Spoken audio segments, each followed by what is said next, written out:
Hello, everybody. Welcome back for another episode of Teamfight Talkshow, the TFT podcast with a bi-weekly guest. And of course, joined with me, Frodan, your host, is Nathan, That's Admirable Zamora. Nathan, you're looking good. Nice new camera settings, man. Oh, thank you. We sat here for way too long trying to figure out what was wrong with my camera, and it turns out that I am just kind of a cheapo, and I'm terrible at the settings thing. I'm not a professional with that. Just at the talking portion, I'm pretty decent at that one. But if you need me to set up a camera, I am the worst at that. Yep, that's right. So today is May 18th, 2022. It's episode 52. We have one of the players who was recently ranked top 10, also a person who does a lot of charity streams. We'll talk a little bit about his life and everything about his TFT career. It's Ineekoh. How you doing, man? Hey, how's it going? I'm doing okay. Hope you gentlemen are doing alright as well. We're doing not too bad, man. Set 6 is finishing up. We also have Set 7 hype, which we'll talk a little bit about the news. But, one thing we want to do as a kind of an opportunity for us to help the show mature a little bit is dive deeper with our guests. I feel like we're so quick to rush into the news and talk about all the new exciting things, but there's also been a lot of other stuff that Ineekoh has been doing outside of just competing. Of course, he's been streaming and doing some other things too. So I wanted to kind of talk a little bit and get to know Ineekoh and just recap a little bit from what people have seen. So let's talk a little bit about your journey, Ineekoh, through North American regionals and LCQ. You've been competing for quite some time. Was your approach different going into these series of tournaments compared to the previous set? For regionals and LCQ specifically, yeah, I did a good amount of prep. There was not a lot of time where I was not either playing the game or just watching the game. Like as you know, I was spending a lot of time with you just in call, whether we were talking or I was muted and just observing. Watch a lot of VOD reviews, especially for LCQ. Um, it helped for sure, but there were like some spots where it didn't help so much. And I think that the thing that I learned from it, like overall, was that I need to just play my game, and I can't really I can't think about other people and like what they would do in my spot, and I can't think about how my spot would affect someone else or something like that. Like I need to just play my game at the end of the day, because like I think that with how I play anyway, that's just the best like approach for me. So. But yeah, like as far as preparation, it was pretty different.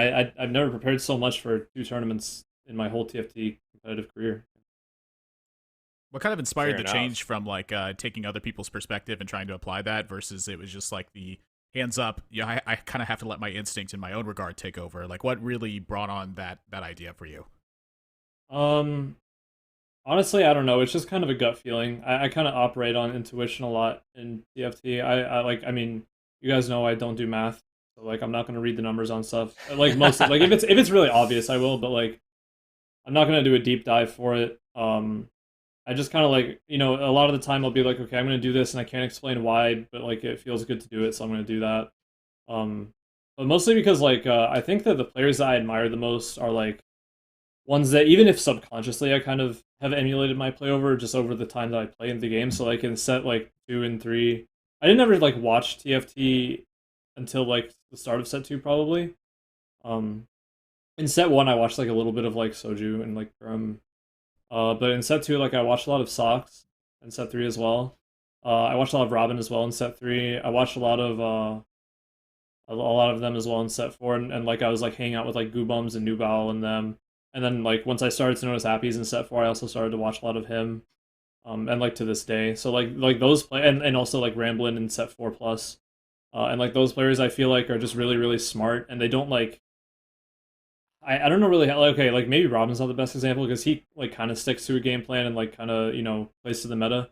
But like Appy's and Ramblin and Socks, I feel like don't really like, at least old Socks like didn't ever really like have a game plan the entire way through. They just kind of like play what they had. They played weird boards sometimes. Appy's is like the extreme side of this. And I Sure. think that's just really cool way of playing TFT. And like I feel like I kind of have molded my playstyle after players like that, like throughout my time playing the game. If that makes sense. Yeah, and it's particularly interesting to see how you've transformed as a player. And I think, one storyline that the casters latch onto a lot, and I know that you've kind of even passed your feedback, but I want to kind of put it out in the open, is, your mentality, your mental state. You're a person Yeah. that jokes, even you also are putting forth that, like, sometimes you just want to save mental, you want to FF. Yeah. And now you're saying that you want to shake that moniker off, that that Well, mental isn't just the only thing that defines you. yeah, well, like, okay, like, it was mostly born of like and this might just be because because sometimes I don't know if other players do this, but like I go back and like I watch the main cast just to like see what you guys are saying and stuff like that, because I mean you're casters for a reason. I just want to see like and a lot of the time it's like I do it to myself for sure, but like a lot of time that's like the topic of discussion, and it just got to the point where like I just don't want that to be like all that people look at me for, I guess. Like I think it's funny as well, but like there's other stuff about me, you know. I definitely think it's funny, and I definitely think that like it's not untrue. But like I think in tournament, like I've come a longer way to the point where like I can definitely just like shake anything off. Like I'll zoom in because I think it's like probably just funny, honestly. Like zooming in on like something or something when it's happening, it's like I can shake it off. It's fine. I'll be annoyed about something that happens in a fight, and I don't really care after that. If I go eighth in a game, I don't really care. That is a more recent thing because I remember I was listening to Robin one time, and he was saying like I remember there was one game in like a tournament where I went eighth, but like it didn't even matter because like it was the first game, and like you can always bounce back from that. And like I thought about it, and I was like, yeah, that's true. Like you can like 1-1-1 the end, and it's fine. And like it's hard, but like you can. But I'm not gonna pretend like I'm not an emotional person. Like just as a human being, I am definitely a very emotional person. Even though like my face and voice don't really lend it that way. Like I'm a lot like I'm monotone a lot of the time, or like I look like I'm bored a lot of the time. But if there's something I don't like, I'll be vocal about it. If there's something I do like, I'll be really vocal about it. I'm not afraid to praise people, and I'm not afraid to criticize as well. Sometimes I am very whiny. I'm not gonna lie, as you guys possibly might know. But I'll give credit where it's due always, and I'll praise people where it's due always. So yeah. Yeah. I think your self-awareness is to be admired. I think, you recognize it from both sides, and you also are quick to admit when you're wrong about something. For people who may have not heard, there's this little bit of a debate between myself and Eneekoh that lasted for a couple weeks about whether or not rapid fire cannon would work on Ari. It went back and forth, and the really funny thing about it, so the premise of this argument was whether or not rapid fire cannon would increase the range of Ari's ability by 1 hex. And I saw EU players doing it. I've seen people post about it. I've seen people suggest it. So like in my mind, people were doing it in tournaments. I was like, well, maybe that's a thing. And so I thought that it was the case. I asked EU players too, and they said, yes, that's a thing. And Eneekoh was so resolute that this was not actually true. And he went into PB to test with a friend in order to map out every possible scenario from every angle, from every side.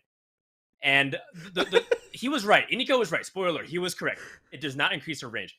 But the way he engaged in this argument is probably what stands out to me the most, which was that even though he was right the whole time, he was really diligent about his discussion, and also he was ready to be wrong at any juncture.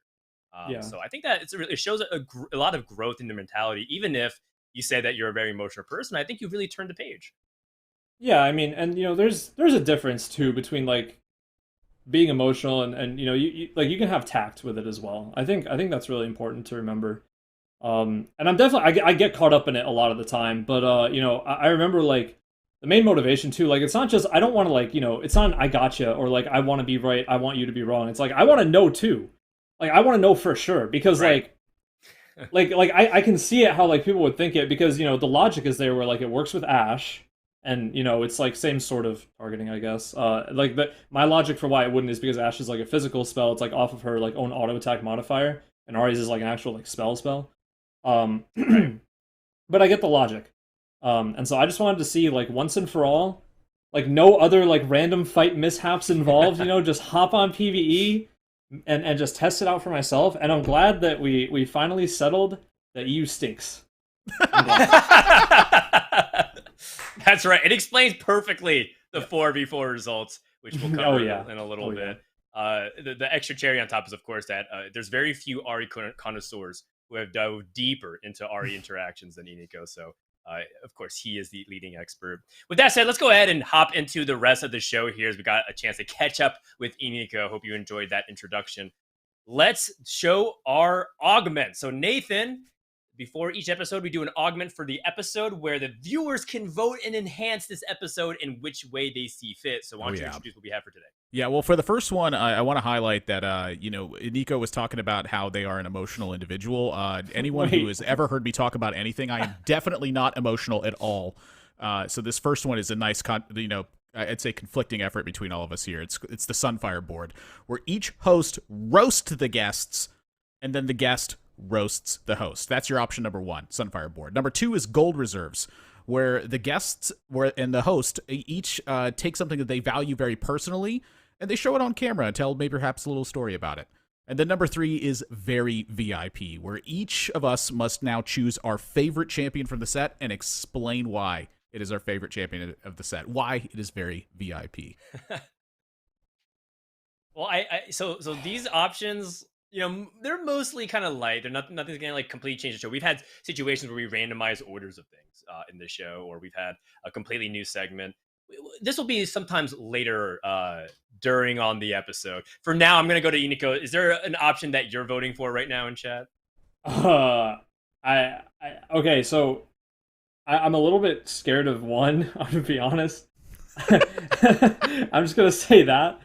I'm not gonna say what I'm voting for, but I'm Okay. scared. I'm scared of one. I'm scared of one.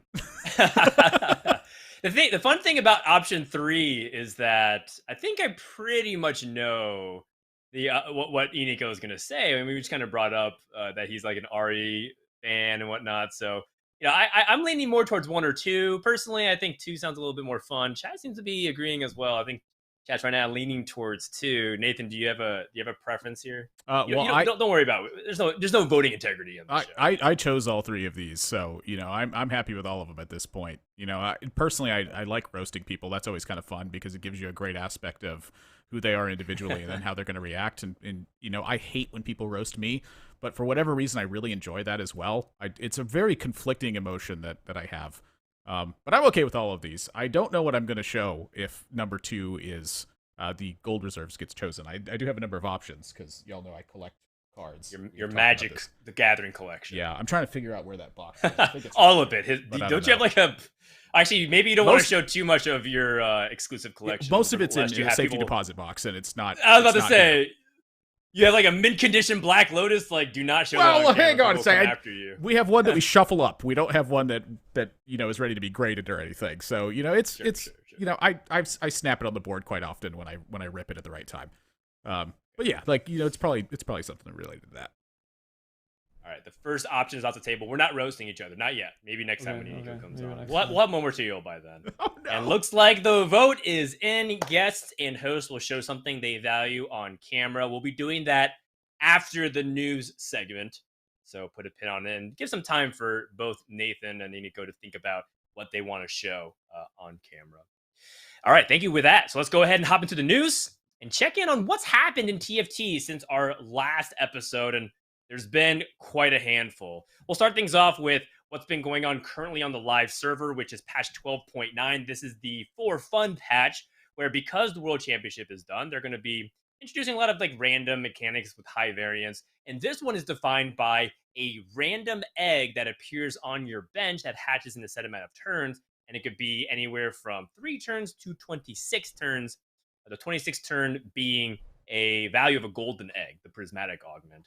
And it's really fun. It's really wacky. It's chaotic. But when you look at also the patch outside of it, there's been crazy amount of buffs. If you just look at it, the visual graphic explains everything. It pretty much feels like they buffed everything and then nerfed Morello plus Syndicate.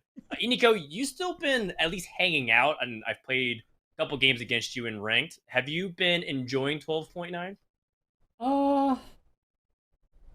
I mean, sometimes. I feel like, to me, the patch isn't for fun enough, actually. Really? I don't know if you guys feel the same way, but I don't know. I've been playing a lot of stupid comps, comps. So basically, I try to abuse Atome in every situation I can. So today I played a game where I got it's gold reserves, right? Where you get like you get pirates. Every mercenary kill has a chance of dropping gold. And so I would try to look for the tome to get 5 mercenary, and then I'd play Draven carry to try and like print as much gold as I can to fast 9. It was just wild stuff like that, and it was really, really funny. And I could have won if I capped out the board playing like actual good stuff, but it was just like just doing random stuff is really fun this patch with the tome. So I enjoy that. I'm not trying to go like 7 innovator every game. I think some people can definitely try to force it every single time. Yeah. Like admirable. I mean, yeah, that's the thing where like it's not a bad patch to gain OP on if you're trying to make the final push, because there's definitely a lot of stuff that like the 7 Inno, like there's crazy like mutant chase. You can do like like debonair chase, like all the chase traits you can basically get. It's cool. It's fun. There's stuff that I kind of I don't know. I think that there's just some stuff that is kind of anti-fun. Like Dark Star, for example. I wish it was touched just like a little bit more. True. But I believe I saw the tweet. I believe Mort when he says it's a pretty balanced patch, because I do actually see it. Like you see a lot of different stuff winning, for various reasons. But like I don't mind it. I think it's pretty fun for the most part. Yeah, I've pretty much enjoyed it. Like the number of times that I have chased down 3 Colossus.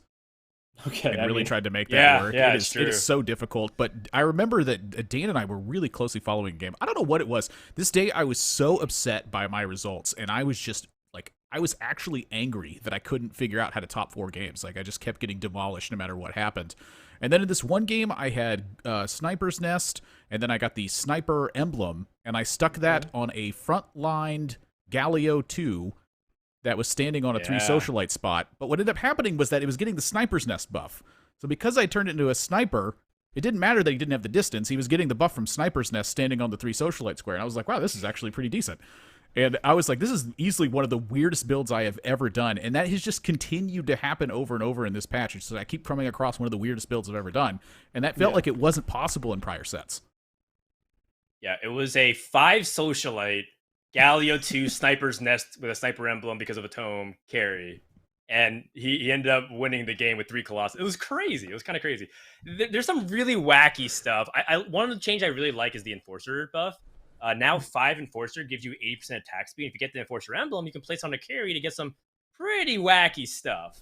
So overall, really fun patch. We don't have to spend too much more time on it because I know some people are looking forward, which you can bring up in just a sec here. But we want to also give a shout out to something that also popped up. A lot of people love to talk about data in TFT, and I think one of the coolest aspects about the TFT scene and community, as apparently the sun decided to blind me, so I apologize, I can't cover that, is the fact that we have a lot of people who like put together cool data sites, and one of them is called Reroll Tools. And what it is, it's a matchmaking tracking tool that tells you a lot more about the compositions that you're playing and how you're performing patch to patch. And it's a little bit more granular than the way lol chess or tactics.tools also breaks things down. But it's all just another way that you can analyze your data. So I thought it was really cool, and I wanted to share some people. And that's the website, so reroll.tools. Eneekoh, to get a chance to look at your profile, did you ever use this at all? Nope. I don't. You know me, data veg. I mean, I'll probably look at it. There's some stuff that numbers. I think. Okay, so like when tactics.tools first came out, I thought it was the coolest thing ever, because I thought that lol chess, okay, like no flame to any like lol chess devs in chat or anything, but I thought lol chess was pretty boring. It was just like the history. Tactics.tools was like really cool stuff because it showed like more in-depth stuff. So I'll probably look at this if it's even more in-depth than that eventually. I probably will look at it. I have a soft spot for it, even though I tend to make fun of people who tactics.tools to choose their augments, but Thank you, by the way. Fair enough. I hate choosing my tools from that. Dan's always like, oh, wait a second here. Let me look at that up real quick. It's a tactics.tools angle. Yeah. I just think it's interesting for a conversation because there's a lot of bad data out there, and there's also some good data, and I think that's what makes it fun to find little nuggets in that. Yeah. Maybe you can as well. So shout out to the great volunteers or people who put all this kind of stuff out for free. So hope that continues to reward thank you people who invest all that time. Thank you. Let's talk a little bit about that dev drop, shall we? Talk about looking past and looking present. Let's look to the future. Set 7 is just on the horizon. In 1 week, Dragonlands is hitting PvE servers featuring all kinds of neat dragons and a new set of champions, and of course, a new mechanic. Now, the main mechanic of Set 7 is called the Treasure Dragon. And what it is at the bottom of the screen, you saw very quickly, you saw 3 belts and the components.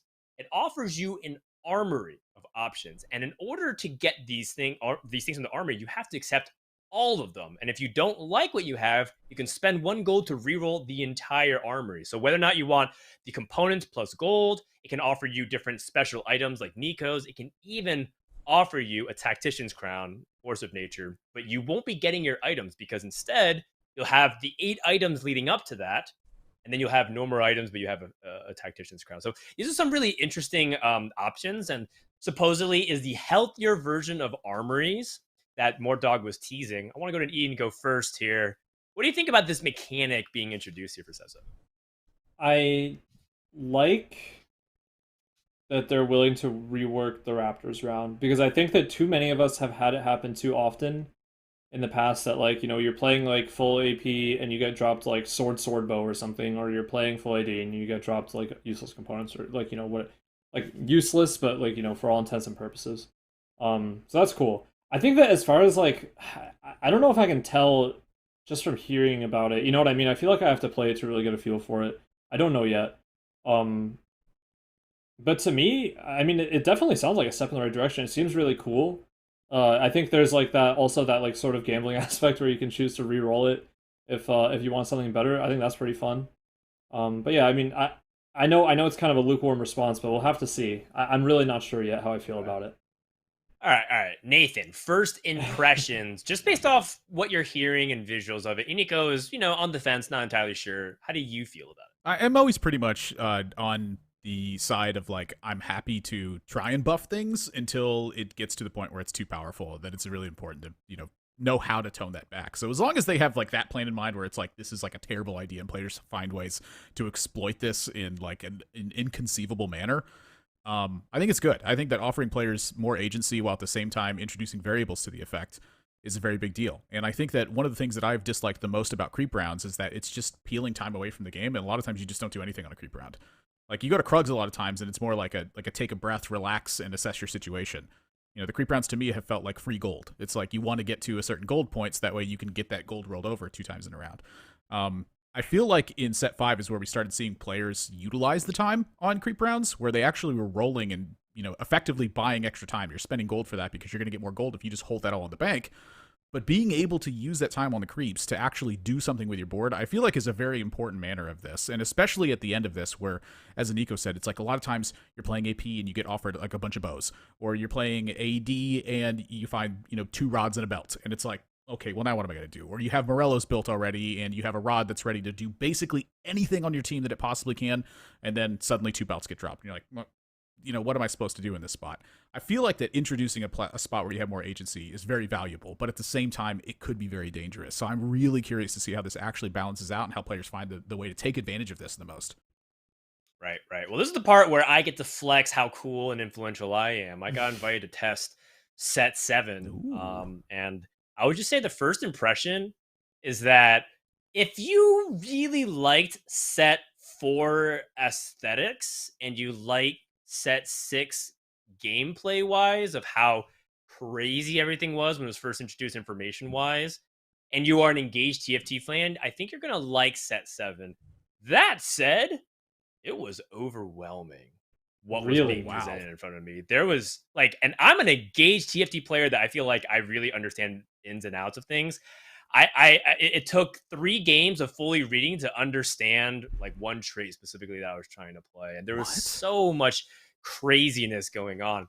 I would say that people are going to look at augments and just compare set 6 to set 7 with augments, right? Because set 7 augments are going to come back, and they're going to say, "Hey, how come augments feel like this?" And it's not X and Y. I'm trying not to get in trouble with NDA, so I apologize for being big. Some people are going to immediately look at augments and do a compare contrast, but it's really not about that. I would say the thing that defines set 7 more than anything is not a mechanic, it's the traits. I think the traits in itself lead to some really interesting things and combinations of potential that will really take people off guard. And also, it'll challenge reading comprehension, because I can't tell you how many times we misread things when we were doing our little play test with me, Raditz, Kurum, etc. So it's a good time. And look, we only have a week jump just to record some videos. You'll find out all in about 7 to 8 days. It'll be a good time. Oh, geez. You know, if Worlds was played on PvE, you guys would be done for. All a bunch of engineering, math, statistics majors. I'm the only English major in high elo TFT. Not really, actually. Not true. But the reading, I got you on that. Don't even worry. I have an actual All right, neural all right. comprehension Thank with you, reading. Eneekoh. I found out that bionic text is an easier thing for me to read, and that I always have to section everything off and highlight it at the top third of my monitor because I actually have this extremely rare neural problem that hasn't been identified yet when it comes to reading. I'm in trouble. Don't worry, don't worry. Eneekoh's got you. Eneekoh's got you. Yeah. Thanks, We'll Ineekoh. talk I'll more hire you about for some it. coaching. Next episode, we'll do a deep dive into Set 7. Once they introduce all the traits and origins, it'll be a really good time. Let's look a little bit backwards one more time before we jump into the Augment, into the Agree section. We have a learnings article that's published by the dev. And I just want to say, first thing, it's so cool to see the dev learnings blog every single set. You can really see just how much careful thought and attention to detail that the Riot TFT team puts into how they approach game design and balance, because they're addressing everything that's people complain about, and in a very measured way. They're not just like, and what's really great is that they don't even brag about the achievements they did. Set 6, by all ways that you can measure it, has been a resounding success. And yet all they do in this article for the most part is look about what they could do better. So we don't have all the time in the world. So there's 6 things here. Actually, well, we're moving screens.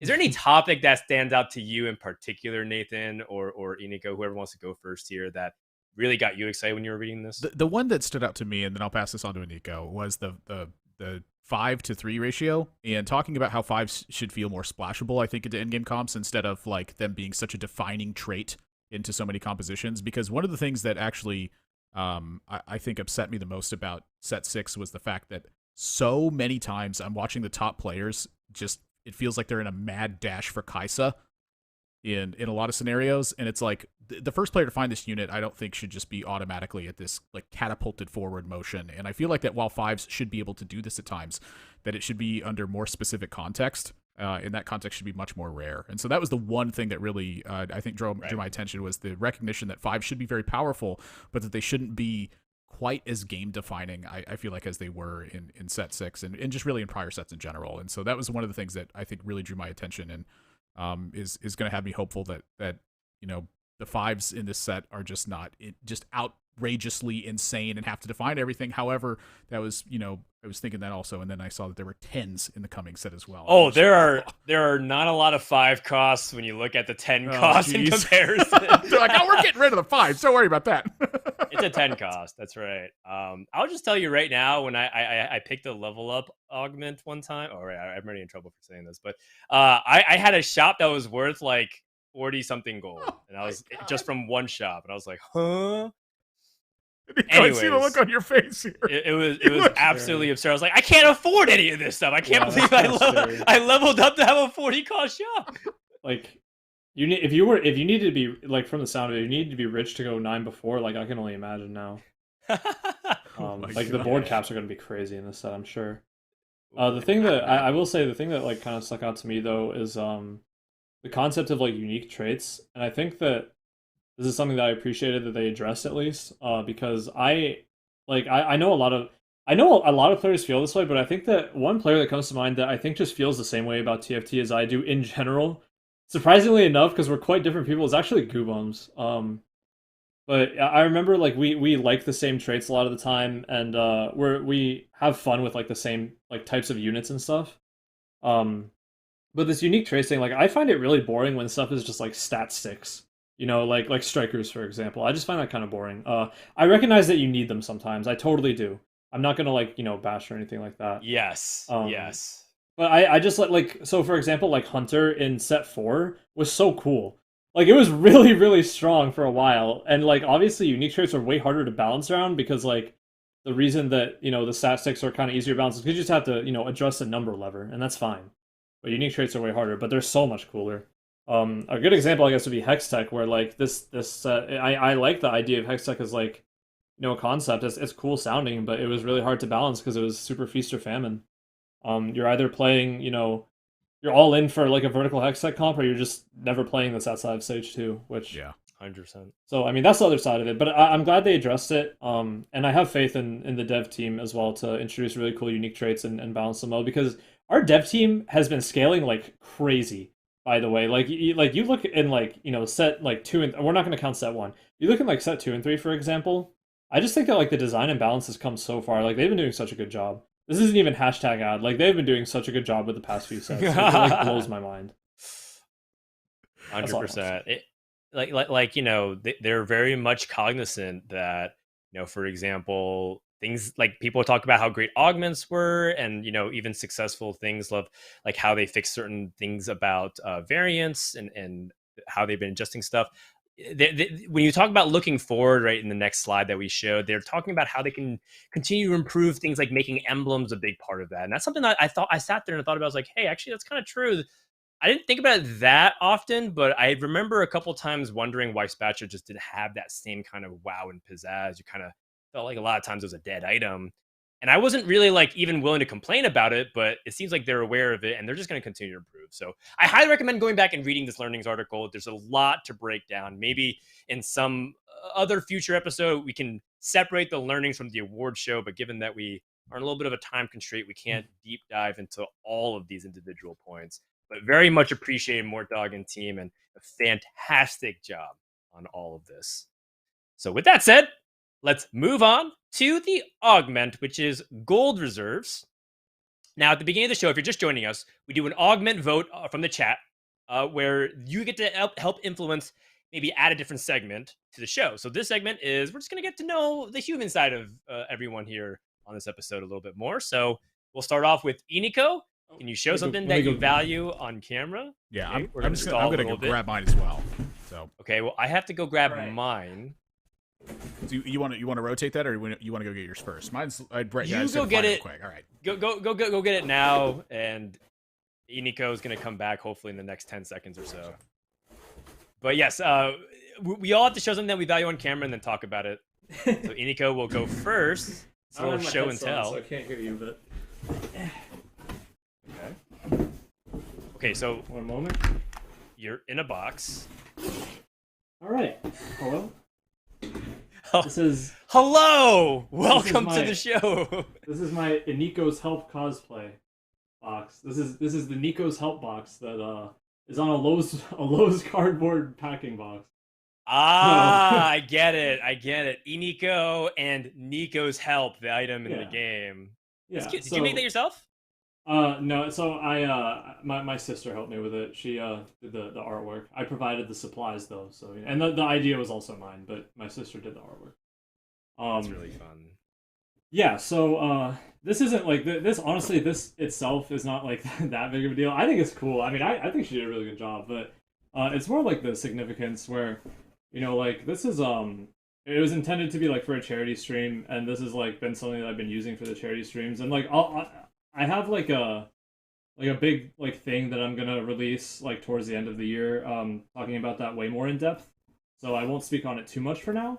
But you know, these streams and like growing the community and just like seeing the good that people want to do for the world has it definitely has helped me, and it definitely does mean a lot to me. So this is the significance for it. This is the way that I'll show it right now. That's great. This is mine. So.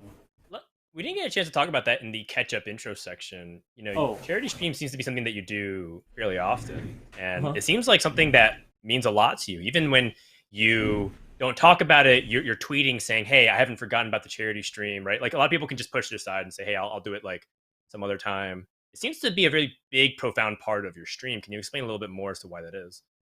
Oh yeah, I mean. I don't know. I mean, I don't know how deep you want to go in the show. I think it's like the heavier parts I'll probably save for like my end of the year thing when I'm done with all the charity streams. But yeah, I mean, it was my New Year's resolution that I was going to do a once a month charity stream, and I haven't forgotten about it. It's true. I was going to send a tweet tonight about it, so you know, be on the lookout on Twitter for that one. I guess I'll like plug for a second. But yeah, it was mostly like a New Year's resolution, but also it was like a semi-selfish reason. Because I wanted to, I had a goal that I was trying to accomplish, and that I guess I'll save for when I talk about it more at the end. But yeah, for now we'll just say it was a New Year's resolution, and we can just see some good done in the world. You know, it's really nothing like too deep for right now. But yeah, it doesn't have to be. It doesn't have to. You don't need too many positive like motivational reasons to try and do good. With charity stream. So for me, man, that's good enough. And you have your reasons, and you want to save it for the right time, I think that's more than called for. I All right, appreciate so it. with that said, let's head over to Nathan while I go grab my item. So Nathan, take it from here. Cool. Yeah, I'm gonna preface this with one more thing, because you said that you were just gonna plug for 1 second here, but I'm gonna plug for way longer than that. When is your next charity stream? When is it coming up, and what is it about? Oh, I really wanted to do it before PBE hit, but I think that might not be possible. We'll see. Like I like to give people a week forewarning, but I've been so busy with the community tournament and just like playing and stuff and like streaming that I just haven't gotten around to it. I feel really bad about it. But I'm gonna try, like, ideally try to send it like maybe 23rd. It's gonna be hard. It might have to be the 25th, honestly. I just stream PBE, which is fine. It's really exciting. I'll probably be more engaged, so I might make it PBE anyway, but I had like a thing in mind that was more conducive to doing it before PBE.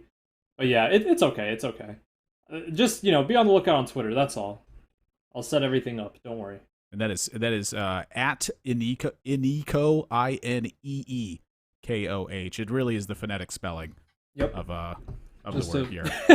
Yep, just to help people figure it out, just in case, And so, Dan, I was kind of waiting for Dan to get back a little bit. He wanted to know what my valuable stuff was. And this was one that really stood out to me as I was looking for stuff, because this happened before the COVID time warp took place. And that felt like it has been like a very, very large, like unusual thing in my life, because I used to go to events all the time. And this is like the longest period of time I have ever gone without going to events. And it's been a very strange outcome for me. But I remember this was at a Grand Prix in Las Vegas in 2018. And I had met the artist for Magic cards named Mark Poole.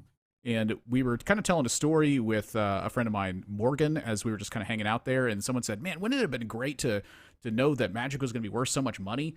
And Mark goes, F no! And he shouts it, and everyone in the hall looks over, and he goes, if you'd have known it had been worth that much money, it wouldn't have been any fun. And I was like, man, he's kind of right, honestly. It wouldn't have had the same mystery for it. So what I had him do is, because I have cards that I feel like are too valuable, is I had him draw me like 2 personal ones that are effectively proxies of the cards that I like to use here. And these were cards that he drew when he was, like 18, 20 years old.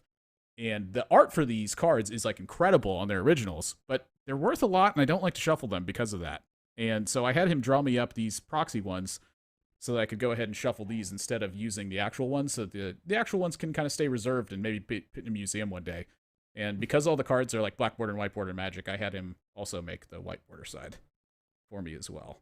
And these are on Magic cards that just were misprinted and don't have a front to them, which are actually fairly common to find. They're not really that rare. But I remember having these drawn at the 2018 thing in Las Vegas, and Mark Poole and I have actually kept in contact since then. These are just very big deals to me. He is just such an entertaining individual with so many great stories to tell. It's very cool. Yeah. It's very cool. So what I want to actually show, I can't very easily. It is a plaque that has every badge I've ever gotten for casting and going to an event. It's very, very. Let me see if I can actually show it to you real quick. It's just hard. If I can't, then I have a second thing back up as an option. Oh boy, this is a lot of badges. Right. Oh Do my you God. see that? Yeah, Wow. we see it. Oh, We wait, see I it. can't. Yeah. Binoculars. Boom. Wait. Am I zooming That's a out? lot. Am I zooming in? That is There a it lot. is. Yeah. And I threw out a lot during COVID. Oh. And that was really, really sad for me. Oh, wait. I messed up my green screen. It's a live episode, but it means a lot because I remember in my first episode, or my first ventures as casters, and I want to be part of the scene. I remember I was not allowed in a lot of different areas because people were like, "Oh, you don't have a badge. You can't be part of this, or you can't get to this part of the convention." I'd be like, "Okay, I'm gonna get every badge I can possibly find." And so one of the first events I got, I snuck in like a staff badge, a media badge, a competitor pass, like everything like that. And I was like, I have all the badges. And it's like, well, clearly none of them belong to you. I was like 15 or 16, so I didn't really understand it at the time. But I kind of like made it like a weird thing, like, well, yeah, I'm just gonna collect every badge, and like no one will ever deny me entrance to any part of the convention ever again. And so I guess that's always just been something that I do. I collect it. I haven't collected any in the past few years because we don't have any events anymore. But at least not for now. But I look forward to when we can, and I can open it up. Second thing I'll show you real quick is just like a life-size Hearthstone box. and it keeps a bunch of keepsakes. This was a gift from Blizzard, and it has a bunch of letters and birthday cards and great iconic moments. That this thing was my cue card for when Lion won the Hearthstone World Championship, the first woman to ever win a 1v1 esport world championship. And I just wanted to have a piece of that with me. And so it's just like this is my memory box that I'll always keep for the rest of my life. It's really, really dope. Okay, well, with that, a nice little wholesome moment to get to know us personally. Let's get back to Teamfight Tactics, shall we? And let's mention the agree segment. That's right. So the agree segment is pretty straightforward. We put what should be a hot take in TFT, and then we ask our panelists if they agree. So let's go ahead and put up the first one. Now, the first one is quite topical, which is 4v4 tournaments should be a part of the competitive TFT format. Ineekoh, agree? I don't know about competitive. They're really fun, but I don't think it's time yet to incorporate them into competitive. When you have 4 people in a call all talking about their games, you have to be so synchronized, I feel like, to be like maximum efficiency. And if you're really trying like to push for like, something world's tier, it's pretty crazy. I feel like I have to disagree, but they are so fun. They are so much fun. Ridiculous amount of fun. But I think for competitive strictly, I'm gonna have to disagree. Okay. Pretty compelling case, and the person that's participated in that, Nathan, what do you think? I am very close to the disagree aspect. I'm very close to it, but I'm actually going to agree with this. And now, while I'm agreeing with it, I do want to say that I do think this should be an occasional event. I think if this is like the common side of the competitive aspect, it just doesn't quite have the same allure to it that the idea that it's occasional really is. Like, it being Mort Dog Madness is really something that stood out to me about this one. Like, this has to be one particular special event that really takes place. However, if that's a competitive aspect to it, it adds a lot of interest to me because it shows, players, as Ineekoh said, having to be synchronous and really having to organize your play and construct it together. And Dan, as you and I have cast events like this where the players are talking to each other while they're competing in effectively a 1v1 aspect, and there are all sorts of arguments that break loose when you go in to listen to the players, and it is beautiful to hear them get into these little scuffles about the tiniest little plays that end up making the largest difference imaginable at the end of the round on those ones. So I agree that it should be part of the competitive aspect. However, I don't think it should be like a very common function that we expect to see like, every other week or what have you. Yeah, okay, I'm going to disagree only because I don't think the current version of 4v4 is as compelling as people think it is, especially if it becomes a lot more popular or frequent, rather.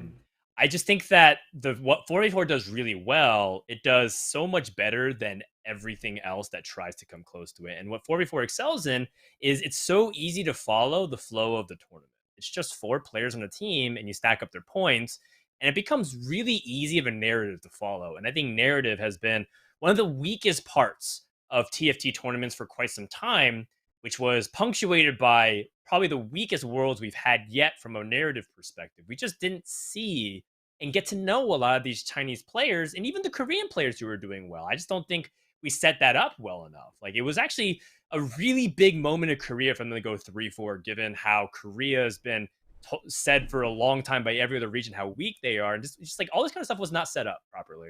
And I think 4v4 tournaments handle narrative really well, and what we should do is take that component from this tournament and try to find a way we can put it into other formats in TFT. Now, that said, I would love 4v4 to come back. I think it's really fun, and it definitely adds a lot of spice to it. So diversity is the spice of life. Let's get some more seasoning on this. All right, chat seems to disagree, but not by that much, 56%. So it seemed like a lot of people did like the 4v4 format and want to see it be part of the competitive circuit. And I would not be that disappointed to see it. Just hope it's not too often. Let's go to the second agree. Agree number 2. The current 12.9 for fun patch is more balanced. Ooh, speaking of worlds, is more balanced than the worlds patch. Ineekoh, what do you think? Is this with, like, are we including the egg? Because I mean, it's part of the patch. 12.9 patch. That's kind of hard. I mean, it's crazier, but it probably is more balanced. Like, I mean, I gave it to the more dog tweet earlier, so I kind of have to give it to it again. It's just like the one outlier in my mind is Darkstar, and that's it. Like that's literally it. Because like every time, so like in a patch, in any given patch, whenever I see somebody like going for like the comp, I always like roll my eyes. And I'm like, oh, here we go. And like that's only Darkstar this patch for me. That's the only one. Like I don't care if people play Sivir anymore. Like it's funny. Like they'll just make fun of it. But like, yeah, like dude, let it go. Sivir got nerfed a million times. Come on, just play something else. But like it's just Darkstar. So I feel like I feel like I have to agree. Like I just have to agree. It would be crazier for sure, but I would agree that it's more balanced. More balanced. It's also more fun for me. I'm just gonna straight up agree. I think it's more balanced and more fun. This is probably the most I've enjoyed set 6.5 period. And I wish more people played it. I think it's really great because it gives the flexibility that felt like that wasn't there at the beginning of the set in terms of what you can really pull off if your creativity is allowed to run free. Now, that's not to say that there weren't patches where you could do that. I'm just saying that I'm having fun in a way that feels also skill expressive, and that was kind of lacking for a big portion of the set. But again, it could be the fact that it's a softer ladder that people aren't playing as hard. Maybe if the incentives were lined up where everybody was pushing for top rank, maybe I would be changing my tune if it was just optimizing a meta. But for now, I have to say this patch is so fun, and there's a reason why I'm playing it almost as much as I'm playing Set 7 PV right now, because I really enjoy 6.5. It's true. Nathan sees it every day. I'm playing Yeah, with it's very true. Frodan's been trying to help me out this entire time, too. I haven't been able to play all of 6.5 for some personal stuff, but I do feel like this patch is more balanced, and one of the ways that it feels that way is that it just feels like I'm running in circles constantly as I'm playing the game. Like I have no idea which direction I'm going to go constantly, and I'm always making some sort of adjustment, and then I'm always seeing someone else make an adjustment, and then eventually when stuff starts to get defined, I'm like, okay, I see what's going on here. I see how you got to this point, and I see where my big mistakes were, and it feels like this set has constantly showed me something every single game, which is extremely unusual, especially with a game that has so much variable in it. That really highlights, I think, the point that Dan made as well, just the skill expression side of it. There's so many things you can do that can influence the rounds that you're fighting and influence the outcome of the game that it does seem quite strange, but this patch definitely feels more balanced than the Worlds patch did to me, which had a very set of defining characteristics to the competitive aspect. All right, all agrees across the board. Chat 88% agreed as well. Pretty good. So looks like that's about the correct ratio of mutant as well. The Darkstar mutants, of how often they appear. So Yeah. take those. Math is not exactly precise, so don't fact check me on that. Let's move on to number 3. This one is one that I feel like we have to close out the agrees for this set, which is set 6.5 ended up being one of the best TFT sets. We do one of these every single season or sets. Now, Ineekoh, you are the guest, so you go first. Okay, I mean it depends on how you define the best, but I'm just gonna say no. It's above other sets for sure. It's definitely above other sets. It's like, to me, I think it's middle of the pack, and like this is like knee jerk no, but like if we if I were to do like a set tier list or something, it would probably be like above middle, or like, you know what I mean, like not not set 5 tier for sure, but like it's not not set 4 either, you know what I mean? So it'd probably be like average. It's mid for sure. But when you say like one of the best, I feel like that connotation is like it went like above and beyond. 6.0 I think I would classify yes, but 6.5 I don't think it hit the same for me personally. Okay. Admirable? Yeah, I'm in total agreement on that one. The difference between 6.0 and 6.5 I think is noticeable. When I think of one of the best sets, I think of like gold, silver, bronze.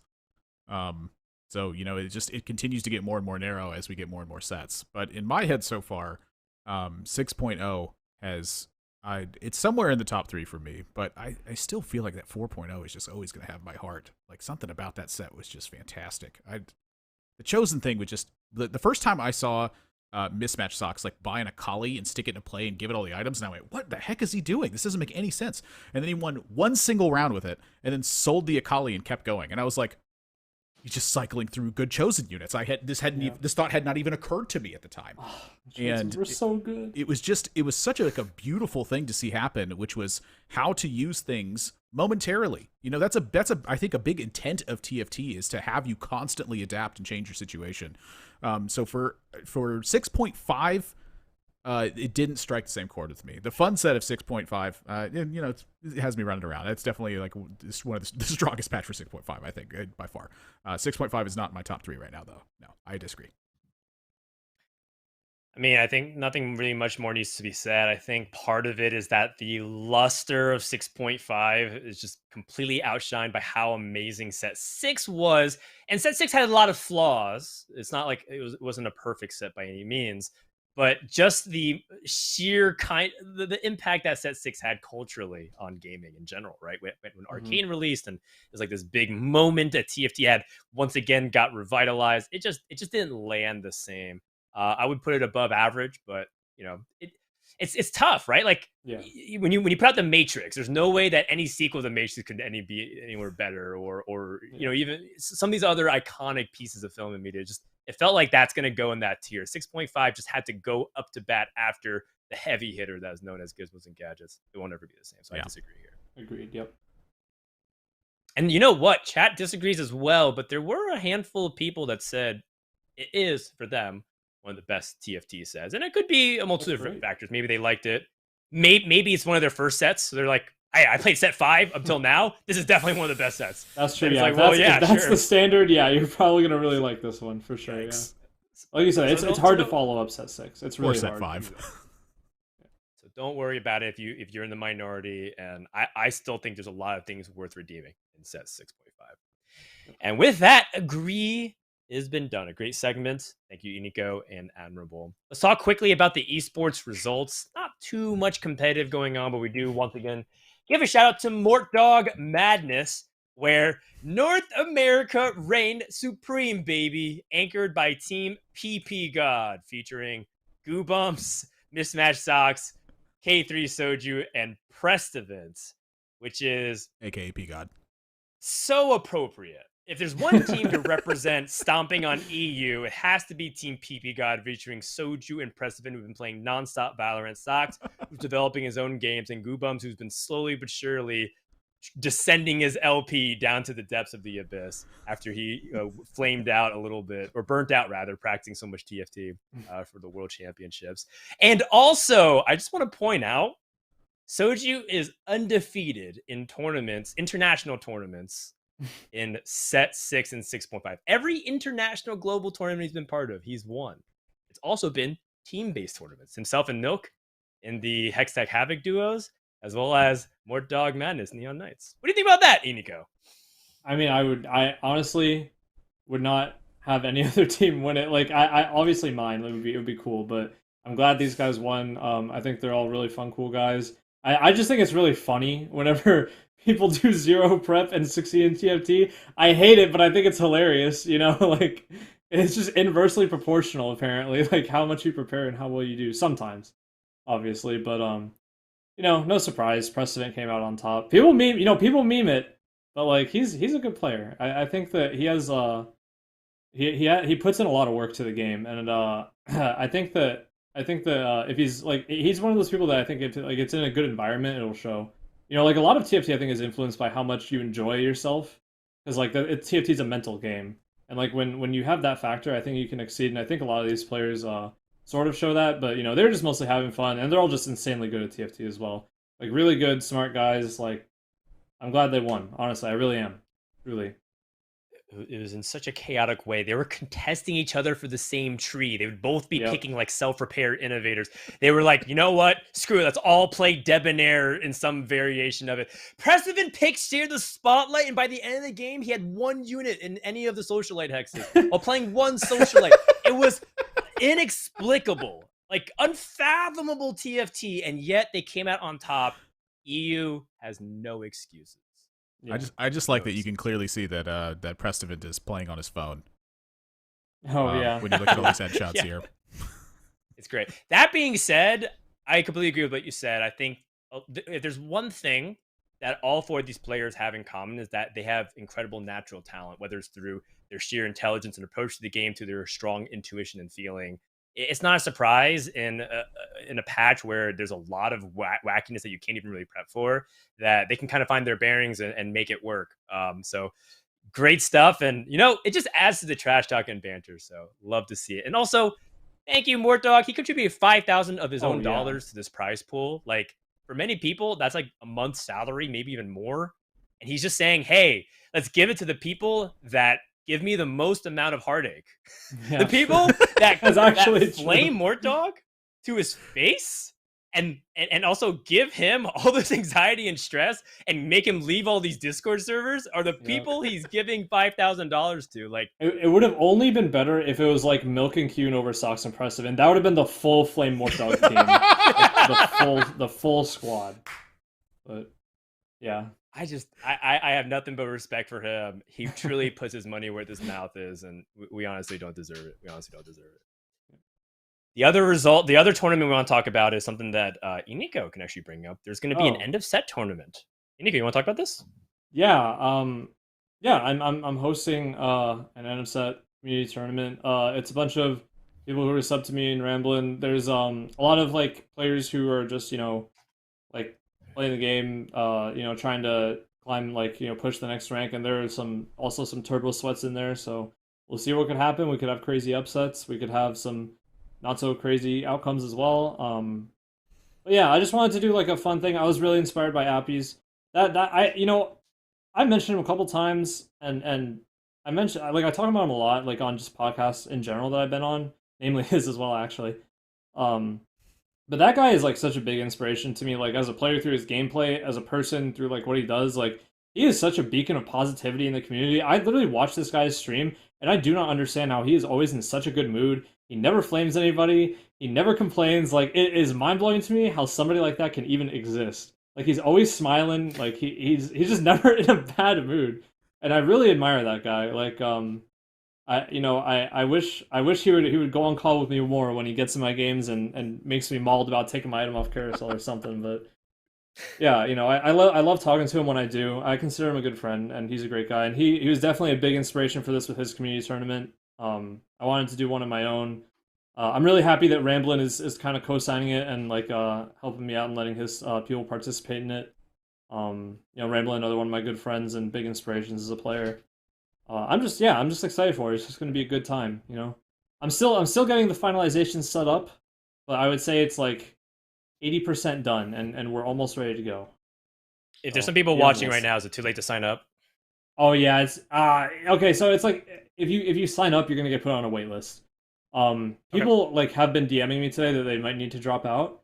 So like I'll say that don't lose hope. But if you join my Discord or if you look on my Twitter, there is the Google form to sign up. Just know that it's gonna be a wait list. Also, the prize pool did get bumped up a little bit. It's now 1,200. It was a last minute thing, and I couldn't really like remake the graphic. And I'm also doing a Mario Party bonus stars thing where I'm giving $50 to the player that played the most diverse comps and the player that played the most woke comps. Both get $50, and it could be the same player as well. The woke's determined by me, of course. So arbitrary bonus money being given by Ineekoh. Exactly. All right, great. Well, there you go. I'll be definitely paying attention to the results. I can't watch the entire thing, but it'll be fun to check in. And maybe I've been doing the thing where I coach you some tournaments. Maybe I'll check out some of that as well. All right. So with that, we have our tier list. Now this is optional, but I'm pretty sure Ineekoh wants to also participate. It's kind of a tradition here at Teamfight Talkshow. Oh yeah.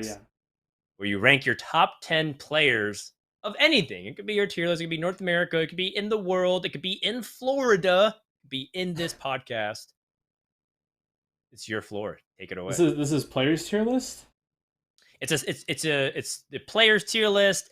We labeled it as the set tier list. So imagine if you were submitting your own top 10. It could be whatever you want, but ultimately it's what you want to do, Ineekoh. Okay. I mean, I think like I feel like there's not really a huge point to do a player tier list. So I'm down to do sets, but the thing is, like, so you want to rank each TFT set. Yeah. I mean, Yeah, okay, All yeah. right. I played since set 1, so he definitely can. Okay. All And right, does this include so 0.5s or no? oh, I mean, we can just do top 6. That's totally fine. We can include the point fives, but we can just do top 6. Just save time, you know. All Okay. right, so number 1, we're gonna do set 4.0, easy, like easy. And then like Chosen was I mean like when Admirable was talking about it, like socks like recycling Chosen, I literally forgot that was even a thing that like people did. Like I did it as well. I just totally forgot about it. And I was like, man, that game, like this game was so much fun back with Chosen. We really didn't know how good we had it. But yeah, so set 1 is or set 4.0 is number 1 for me. Number 2 is going to be set 6.0 for sure. I think augments were a really great addition to TFT. The replayability value of set 6.0 and frankly 6.5 is very high. There's a lot of good dopamine to be had, you know. Um, I think that I'm a little like we talked about it a little bit with set 7. I'm a little bit anxious to see augments being brought back, especially after you said it's really overwhelming. So I have to see for myself, but you know I think overall augments are really good for the game in general. Um, Third on the list, I would probably give to set 3.5 actually. That's like I really started my competitive run in set 4.0, but I played a little bit in set 3.5 of just like, you know, small scale tournaments, and you know, I started watching a lot more closely competitive scene, and I also had a lot of fun with the game back then. I don't think TFT was like in its prime by any means. You know, back then like the balance wasn't the best. You know, there was some like crazy design stuff like Mech, for example, was like wild. But I think set 3.5 overall was just really fun. It's a lot of good memories, a lot of cool legendaries, a lot of fun comps. The community was like really great back then as well. A lot of exciting things happening. So that's probably where I'll stick that. Um, Fourth place probably set 4.5 for me personally. Uh, just because of Darius, Fortune Darius. Probably the biggest redeeming factor for that set for me. Also Chosen. Like you just can't really go wrong in my opinion in terms of like fun. That was also the set where I took a vacation in OCE. I don't know if many people know it, but I went and played on the OCE server for literally no reason. And I met like a lot of cool people like from the OCE community. You know, I met like Junga, Jose, Chaos, like all the OCE players. A lot of them like don't play to this day.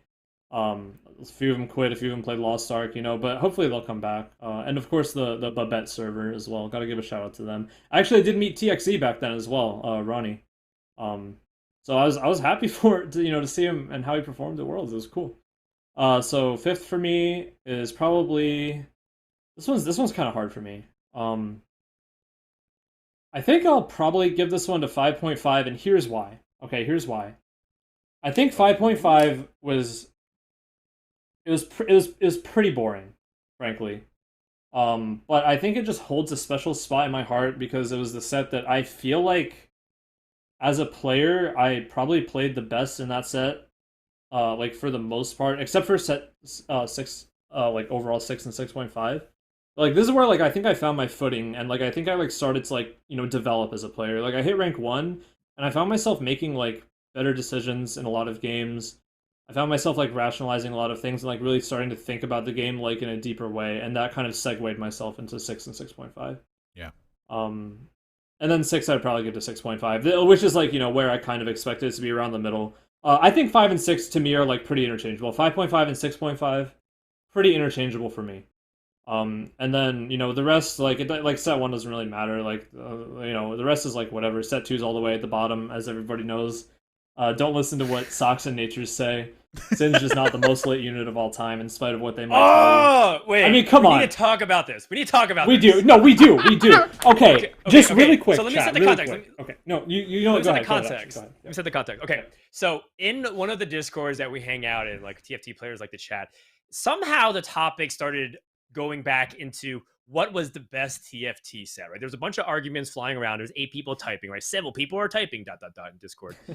Then all, you know, Milk, Nature, Socks, everyone is insisting that set 2 was the best TFT set of all time, which is already a little red flaggy, you know, when people are putting that in their Tinder profile, you know to swipe left. Yep. But when they're the reason behind it is because Socks is saying that carries like Twitch, the 4 cost Twitch was the most lit carry of all time. And other people saying Singe, the legendary who runs around and you can't interact with, is the most fun and hype legendary.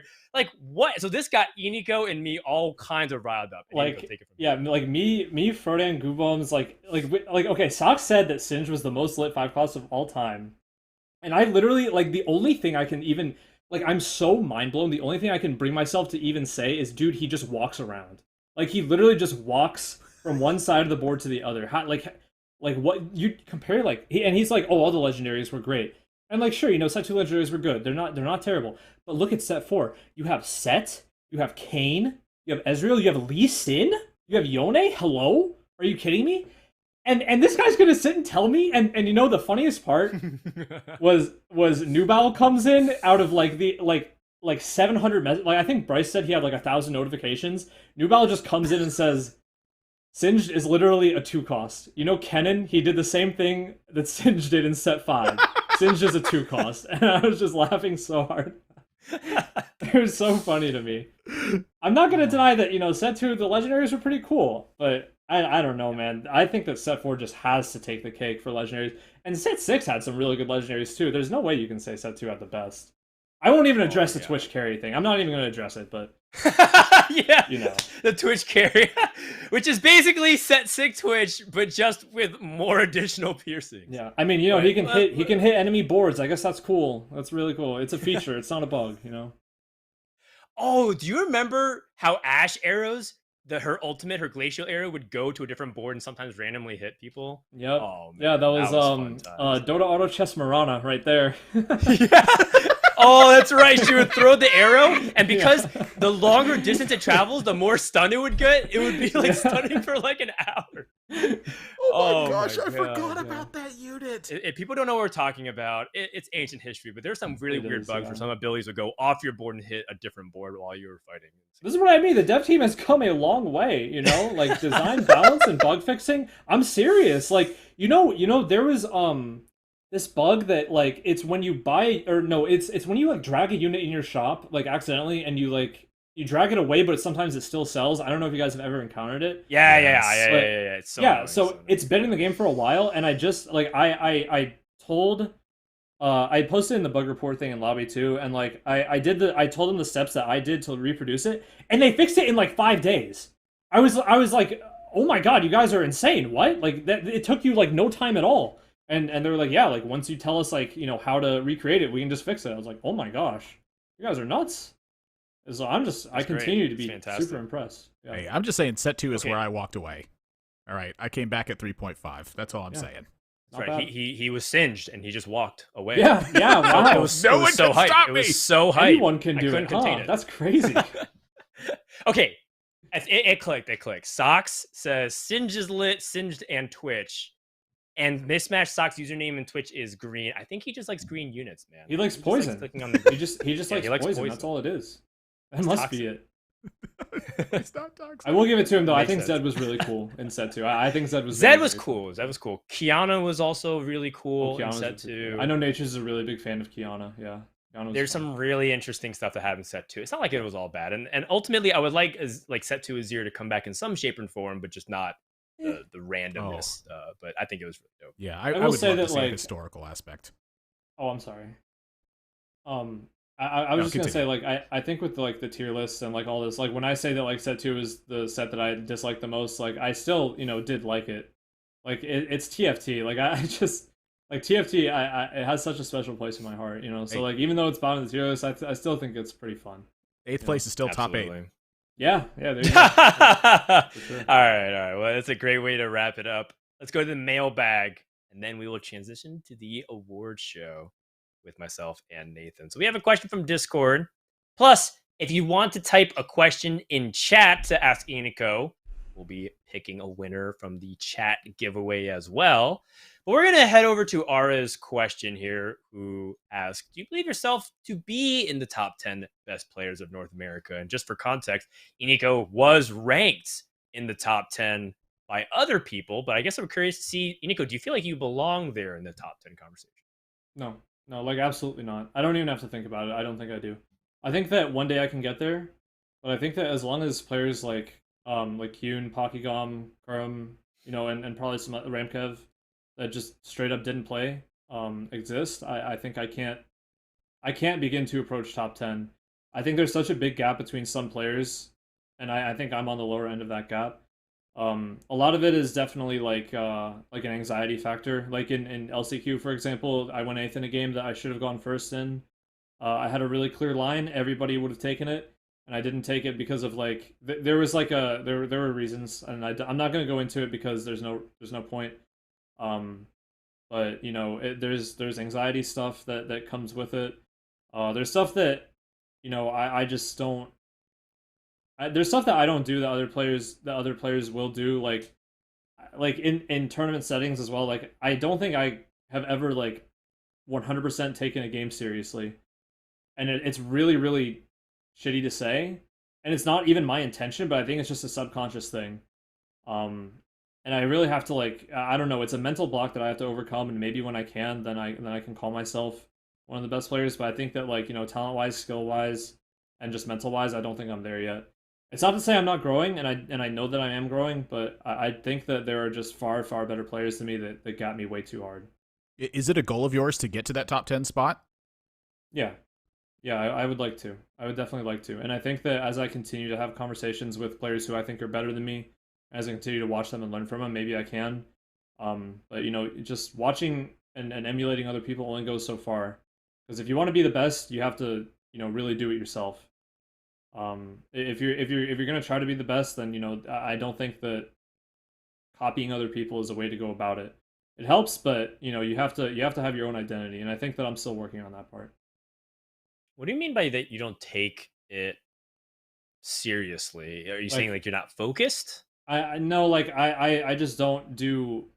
I don't always do like what it takes to win. Like there's like it's like a mental hang up for me. Like I will say if let's say it's a really really AD heavy patch. Like I think regionals is fairly AD heavy. I just never wanted to play AD. It's not because I was uncomfortable in the tree. It's just I just didn't want to do it. I just wanted to play AP because it's Sure, more fun sure. for me.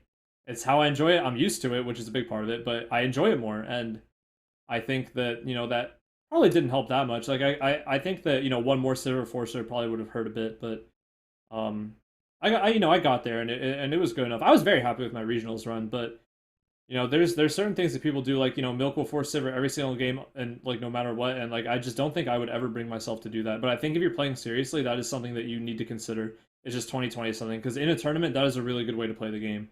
Just 2020 a comp that you think is good, and if you have the right read, that can really pay off. Like if Sox hadn't leaked the tech, then we would probably have seen Sox at Worlds. I don't think it's. I mean, like we certainly would have seen him get past where he got, like, and no flame to Sox at all. I don't think it's like a crazy thing to say. You know what I mean? Okay. Um, Fair enough. Fair enough. but yeah.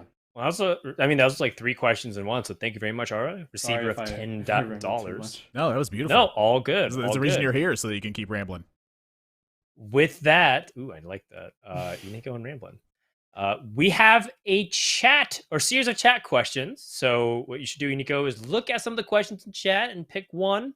And that person will receive $10 as well as 15 seconds of fame. So if there's a question that catches your eye, Eneekoh, go for it. Okay. I think I'll do favorite unit of TFT history, because I think a lot of people know this, but I do want to talk about it. Like, okay, set 4 Ari, man, it was so much fun to just watch this unit charge up a spirit bomb, just a giant ball of energy, and just watch your opponent not be able to play the game. It is so, and like they can't kill the Sedge, they can't kill the Aatrox, the Thresh shields, the Yumi heals, man, everything about that comp. But Ari just ulting the whole board and just exploding everything was so satisfying. I do not ever want them to reprint it because I think it would be horrible, but it was so much fun. Like playing that comp had to have been the most fun that I've had playing TFT. Like screw the Fast 9, screw the Dusk Riven, even though that was also really really fun. It had to have been Ari. And honestly, it doesn't even come close. Like that was like peak TFT. Right. A lot of good memories too from that set. Like I don't know if you guys know, but there was this big Discord server that we all hung out in. That was Garchomp Pro. It was his Discord server. He's another NA player. I feel like that's like there was a lot of grassroots NA stuff happening in there. Like a lot of players that were not very popular yet hung out in there a lot. You had like the boys was like we're coming from like the old guard with Soju, Kyun, Kurum, Esha, Milk, and like and all them, but like we kind of found like our new guard with all of us like DQA Goobums, Nubal, Setsuko, and like a bunch of other people hung out in there. It was honestly just a great time, and I think that part of that nostalgia is what makes Set 4 so good for me, and like what make like all the good memories. But like playing this comp, if I could just go back in time and play this unit one more time, man, it was so satisfying. It was so good. Ah, all right. I'm sorry. Could if you were in China. In China, they had Set 4 again. But that was released as a special client. So. Oh yeah, there you go. All right. Well, congratulations to Human wearing a duck mask. I like that name too. $10 in the bank. Well done. Good user. With that, final words, and we're gonna have an award show afterwards, naming the best and worst of Set 6. Anything from champions to comps to some really fun special awards with some video acceptance speeches. It's gonna be great. Make sure you guys stick around for that. Let's get some final words from all the panel before we go. Starting with our guest, Ineekoh. Yeah.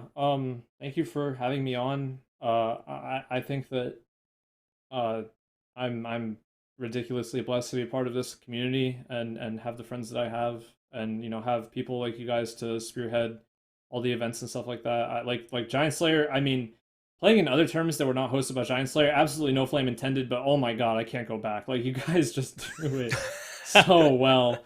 Like, so well. It is crazy. I was playing in some tournaments and I remember that I would complain in like GiantSlayer tournaments. I'm like, man, these breaks are so long. What is this seeding? I am never complaining again in my entire life in a GiantSlayer tournament. You guys are too good. But you guys have always been really on point with like production and all that stuff. So yeah, big shout out to you guys. Also shout out to my community. Even when I'm not in a good mood on stream, they try to cheer me up, and they're always there for the laughs and stuff, and always there to clown me when things go awry.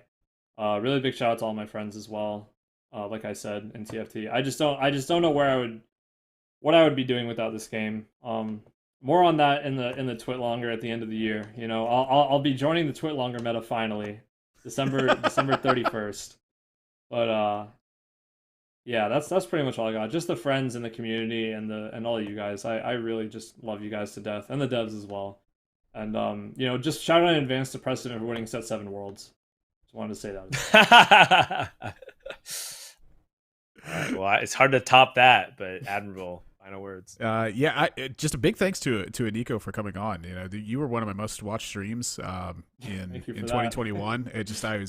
I'm up very late at night very often just because sleeping is something that I absolutely detest doing for whatever reason. And Ineekoh just seemed to always be on streaming and always had some good lesson to provide or something unusual that happened. And I don't really understand this bad mood sort of thing that you keep talking about on stream, because every time I see you stream, you have a great mood. I turn that monitor upside down and you're smiling the entire time. So big thanks for Ineekoh to coming on. It's been a great lesson that I've learned from you in a lot of TFT stuff, and I'm really looking forward to seeing to what you can do in these future competitive events, because I'm a big believer that you can absolutely make it to the top, because your perspective is fantastic, and I think that your diligence in playing the game and just your ambition in general is all got the check marks to make it to that spot. So keep it up. Thank you. I appreciate the kind words. I really do. I mean, not too much more to add to that. Ineekoh was studying all the VODs with me as I prepped for Worlds. I truly believe that you have the work ethic, and a couple more opportunities for you, and all of a sudden you'll be shining, and you won't be having that imposter syndrome for much more longer, my friend. I promise you that. So with that is the end of this episode of Teamfight Talkshows number 52 with Frodan, Admirable, and Ineekoh. Stay tuned, because in less than 1 minute, we're going to kick off the Golden Spatula Awards, where we honor the good, the bad, and the ugly of Set 6. Stay tuned.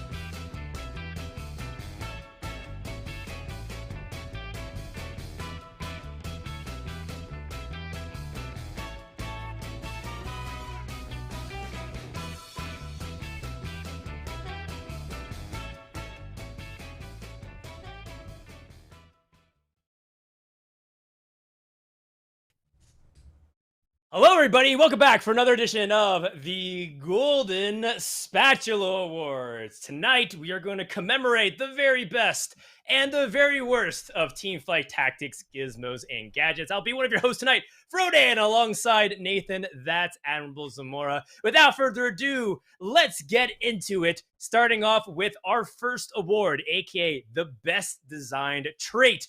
Nathan, please take it away. Yeah, for best design trait, we got to give honorable mention out to some of these traits as well. Yordles are going to be the point out one for me. The Yordles were great. It was that, trading off your onboard presence for future payoff. It's such a swingy decision you can make, and it can be tough and fun to balance, but it was certainly there. But in terms of the best design trait, the award goes to mutants, which do exactly what is described in that instance. You absolutely have to give it out to mutants here. There were 5 different aspects that this provided to the game. And how can you beat that? Something that is unpredictable, something that is completely interchangeable, and constantly adjusted the way that you had to play the game given what it was there. While we had a bit of a balance issue with some of these traits, the point was it was doing exactly what it described. It mutated, and it mutated the game, and frankly, it mutated my love for the game as well. Very nice, very nice. I think Mutant is fantastic, and one of the coolest things about Set 6 that I think people will miss as time goes on more and more. Maybe not right now when Dark Stars are all in your game.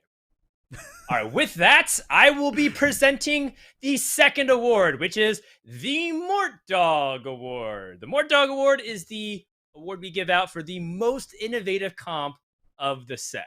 So with that, the honorable mention goes to the Mad Cow, aka, oh, nope, the honorable mention goes to Yordle? Nope, it goes to https://i.imgur.com. No, one more time, a juke out. It goes to the Alistar Mad Comp composition, please, where we get to show off the really cool combination once more with some crit builds, but most importantly, because we had some really fun times, and the naming of this composition is fantastic. You put the cow on the Socialite Hex, you give it a bunch of crit, and you just go to town. And you want to see just exactly how good this comp is, watch Setsuko stream and just look at how many 6 places he's put in a row trying to force this comp at High Challenger.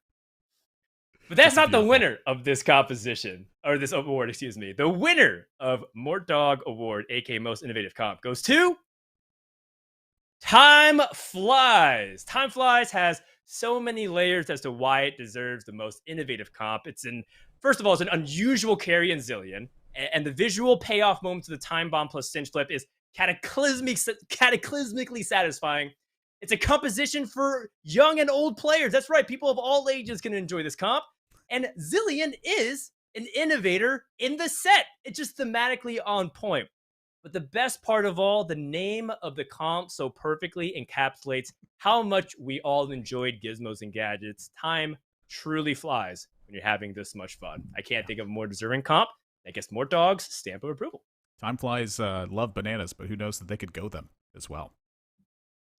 That's right. And so here to present the third award, Best Design Champ. And this one, honorable mention. It's going to go out to Jace and Silco in this one. It was really tough for me to pick one of these two, so I decided to highlight both of them in this one. Jace and Silco both are coming from Arcane on the background of this, which I thought was a great show when it came on and I watched it. Jace was a completely different unit in the front and back line, a big deal, and Silco was a massive game changer in how you ended up playing. Sometimes it would make it in your final comp, sometimes it wouldn't, sometimes it would put you in the top 4, sometimes it would put you in the bottom 4. It all depended on exactly how Silco was feeling, it felt like, at that time. But for the best design champion, this award absolutely, in my heart, had to go to Tahm Kench, who just encapsulates the entire game by itself. You get stronger, you find better items, and you do it by spending your gold. And sometimes your gold makes gold as well. And Tahm Kench is doing all of these things all by themselves, and it's done with a feature that just absolutely, in my head, could not be done, which is getting rid of a unit by not selling it? No, I want my gold back. But maybe you could just empower Tahm Kench instead. What a fantastic unit. This is absolutely the only unit in the game that I try to constantly fit into every single team that I played the entire time, and Dan eventually talked me out of doing it every single time. The flavor of Tahm Kench is fantastic, just from the fact that he devours it, the stats that you gain from the type of champion, and just led to so many great highlights, despite the fact that there were some patches where it was a little bit too good, for sure. Unbench that Kench. Here to present the fourth award is myself for the best designed augment. This is a new category for this edition of the Golden Spatula Awards. That's right, we got some new ones. An honorable mention goes to a pair of augments tying for silver and bronze. We're going to highlight Built Different and Double Trouble because what it does is encourage you to think about the game very differently from the way Teamfight Tactics usually is. You're not trying to put units that don't have synergies together. You're not usually just trying to boil it down to just 2 or 3 champions. And there's some really interesting combinations that you can play both in the early, mid, and late game from all of them. Now, of course, Double Trouble became quite degenerate at one point when we started to reroll a bunch of different compositions. That doesn't take away from the fact that it was very intriguing and interesting to play. However, neither of these were the best designed augment. In my opinion, there was one clear winner. The winner of the best designed augment goes to the Golden Egg. TFT is a game of risk and reward and the wacky moments that nobody can expect. And Golden Egg does exactly this in augment form. The questions, the uncertainty that flood the mind when it appears on your screen, the amount of whoosh that it spammed in the chat to peer pressure the streamer, the building tension and anticipation of every fight, every single HP you try to cloy onto as you slog your way through stage 5, and the payoff moment the egg hatches, which either wins you the game or inspires the preamble of the next twit longer. Golden Egg clearly embodies the spirit of TFT, and I can't think of a better choice for the gold medal of best designed augment. I still haven't hatched one of these. I've died every single time. So good. I'm taking it every time, though. The next award I will also be presenting. It is a new category we have. It's called the Dankest Emotes. This is a shout out to our home on twitch.tv. The Dankest Emote is to commemorate some of the best artistic depictions within the TFT community. So we'll start off with the honorable mention, which is Despair. It's a proper emote that perfectly symbolizes the despair that people feel so commonly in TFT, but it's the relatability of despair that I think a lot of people really enjoy and also is so applicable to almost anything that happens in the entire game and outside the game. But however, despite its ubiquitous versatility, it is not the winner of this category. The winner of the Dankest Emote goes to Dies of Cringe. As Fred R. Bernard once wrote, a 70 emote is worth 1,000 words. The Dies of Cringe emote, vividly depicting Killer Bean fainting in a public restroom, is a chilling yet accurate representation of the average TFT player who cannot emotionally process why an opponent would choose to play their items optimally. However, that's not all. The evolution of the emote has truly transcended to heights never before seen in TFT. We eventually saw a fusion where Dies of Bedge emerged. And just when we thought we'd seen it all, the Flex memers incorporated a third stage evolution, Dies of Heart, which delighted us with a humorous slow-mo version of the gift because of the Frozen Heart item. This emote lightheartedly reminds us that TFT doesn't always have to be taken so seriously. I mean, how fitting is it that the item is composed half of tears? Oh my gosh. I feel like my emotions are comprised half of that as well. Holy crap. That is just, I mean, I don't even know how you're supposed to top that one. So we're just going to go on to best new feature about this one. These are things that just, are quite enjoying outside of that one. And not quite in the same way, but, I have to give an honorable mention here on the best new feature to the matchmaking tracker. It was very clear that this had been solved and that players had figured this out and how to do it. Yes. But that little tiny icon there, that helped a lot so much because, frankly, I hated downloading things I shouldn't have to in order to play TFT, and I just wasn't going to do it. So when they built this in, frankly, I just got better at the game flat out. But the winner of the best new feature, I think, is quite obvious to this one. We talked about team play earlier, and Double Up is definitely it. This is a completely different way to play the game that, frankly, is exactly the same as the way that you're playing the game. It's to build the strongest board that you can, except this time you're doing it along someone's side.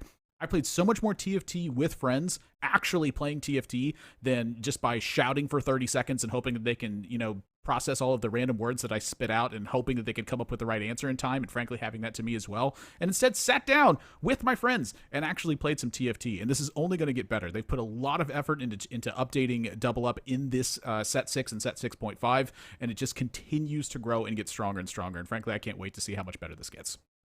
Oh, I can't wait. I think Double Up has so much potential and still there. I mean, you hear it all the time when players like Milk say that he thinks Double Up skill ceiling is even higher than solo queue.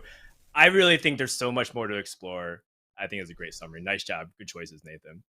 All right, I'm up next with defining item. This is something that we revisit as a way to reflect and remember about some of the items that helped shape our experiences in set 6. So the runner-up goes to Edge of Night / Guardian Angel. How many problematic carries and interactions and bug reports were frankly created by this disaster of a situation, which is the coding of how Guardian Angel interacts with all these different champions' abilities. You thought you killed Urgot, you thought you killed Kaisa. No, you even go back to set 4 with Ari. Guardian Angel was so problematic for all these big need to cash champions. And so in comes Edge of Night. Now, Edge of Night is broken for a couple of other different reasons, but I think the transition has been successful, and I don't think that the TFT team gets enough credit for it, given that they need to replace Guardian Angel but still have the spirit of it alive, and I think Edge of Night was a success.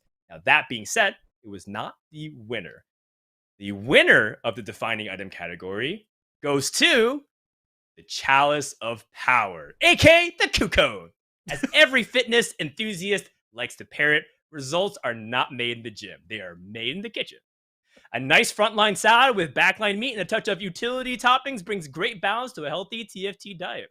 However, sometimes cheat days are necessary. What's the harm in a few scoops? The Chalice of Power, inspired by K3 Soju, single-handedly influenced thousands of players to donate their precious LP to the TFT Critical Thinkers Foundation. And thanks to the charitable force of Kukon, we got to see many exciting moments of 1st through 8th gameplay magnified to the nth degree, and countless clickbait videos that you see today on YouTube.com. It's so hard to compete with this. I'm so glad I'm alongside of it instead of competing for the spot in this one. Our next one is going to be the Bedge Award, which I will be presenting on this one, or the Worst Award, if you're not familiar with the Bedge term. Like myself, I'm going to be 37 this year. I'm just too old to understand what's happening. But the honorable mention for the Bedge Award is going to go to 12.3 Socialite Kaisa, which was just an absolute abysmal comp to go up against. And then, frankly, once this got figured out that it was the strongest thing, it just felt like it was the end of every single game that I played. # Guardian Angel for the defining item. Kaisa would effectively die and then really not die because it was just not going to happen. And then while dead would shoot across the board and obliterate your entire team. Like, that is just, if that's the way you like to play the game, I mean, this was absolutely your patch. But as far as I'm concerned, this was not it. This is the honorable mention for the Bedge Award. The actual Bedge Award is going to go to the 11.22 Katarina reroll, which honestly was like, imagine the 12.3 Kaisa, but that it happened on like 3-2 instead, where basically it was just a mad dash for Katarina at that point.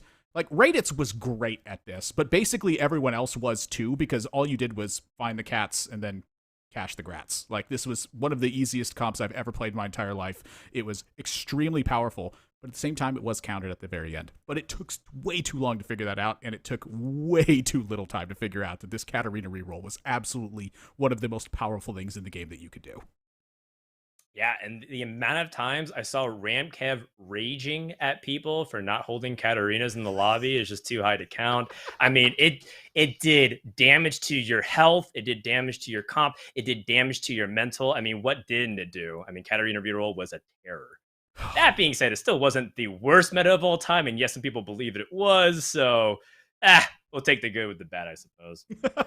Positive attitude. The next category that we have on deck is another new category introduced at the Golden Spatula Awards. It's the Best Twit Longer. That's right, we're going to commemorate the literary works of TFT. Let's start off with our honorable mention. Our runner-up for the Best Twit Longer of Set 6 goes to Aegon. It's not all the time where you get to see some visual components to your Twitlongers, but Aegon really went above and beyond. And you know what? The questions he asked and some of the theory that he put forth was absolutely poignant. And I think that a lot of people were really able to open up their eyes into looking a little bit bigger as to what could be some of the problems that are part of the competitive TFT scenes. And I love the maturity and composure that Aegon was able to put forward as part of his Twitlonger. Now, that being said, it was a good effort, but it wasn't number one. The winner of the best Twitlonger comes from the author that brought you the greatest TFT hits, such as "Who Balanced This Game?" and "Dude." Comes his latest linguistic masterpiece, State of TFT.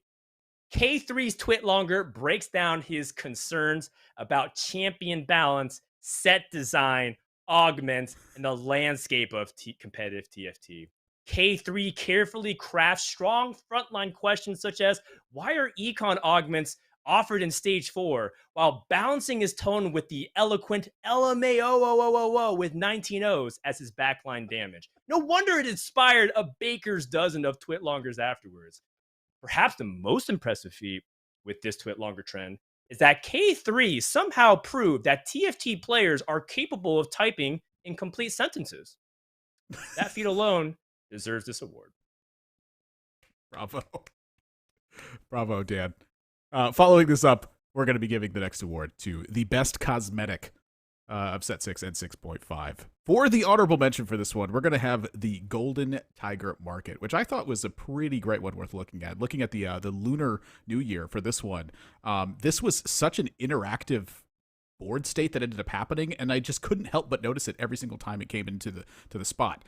My one personal complaint was going to be the cost on this one, and that's why I got the honorable mention from me. $100. The best cosmetic for me absolutely goes to the chibi little legends of this one, where the little legends are the head of the game. It is what defines you as the player. It is the avatar that represents yourself, and I'll be dangoed if you can tell me otherwise. It was such a great addition, and frankly, I can't wait to see what they come up with next, because it shows that the team is keeping up to date with a lot of the cultural things and a lot of the pop culture things that are happening in this one, and finding ways to convert that into the game of TFT, which frankly, I personally love.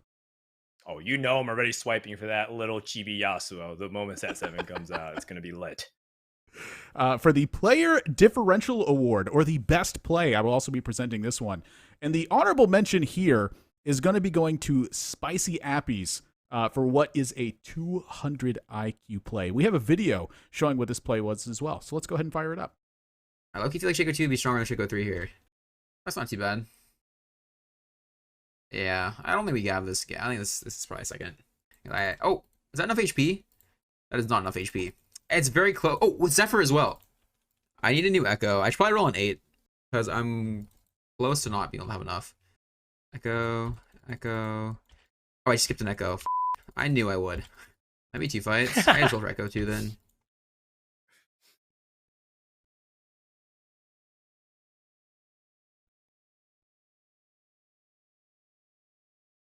Nice.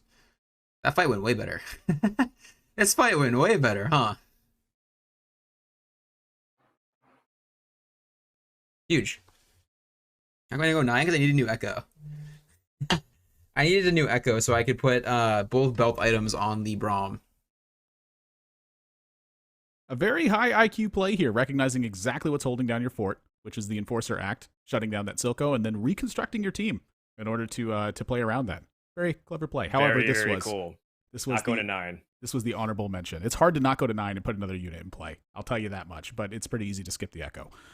For the best play, that's going to be going to Keen for a split-second decision that was made to what had him defeat what looked like a completely undefeatable board at this point. Let's go ahead and take a look. Oh, you got Victor. But we are missing 1 gold. Ah.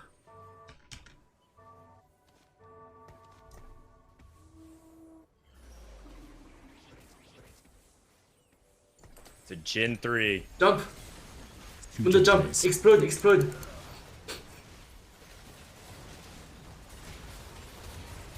Big explosion, you see this? Oh! Oh! With the jump, it's time.